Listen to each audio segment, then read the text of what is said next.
نحمده ونصلي على رسوله الكريم اما بعد فاعوذ باللہ من الشیطان الرجیم بسم اللہ الرحمن الرحیم.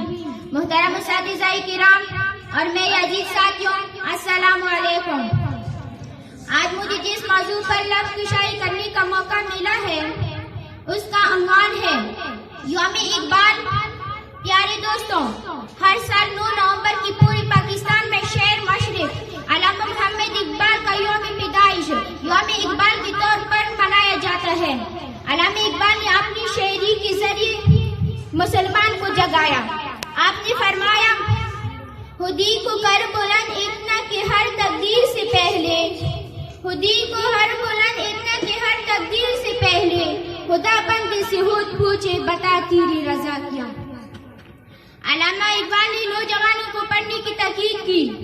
آپ نے فرمایا، لکھنا نہیں آتا تو میری جان پڑھا کر، لکھنا نہیں آتا تو میری جان پڑھا کر، ہو جائے گی مشکل تیری آسان پڑھا کر.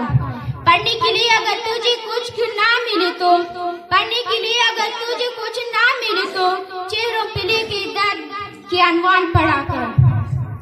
لڑے تیری روح کو تسکین ملے گی، لڑے تیری روح کو تسکین ملے گی تو کرب کے لمحات میں قرآن پڑھا کر. آ جائے گا اقبال تجھے جینے کا کرینہ، آ جائے گا اقبال تجھے جینے کا کرینہ تو سرور پونین کے فرمان پڑھا کرو. شکریہ.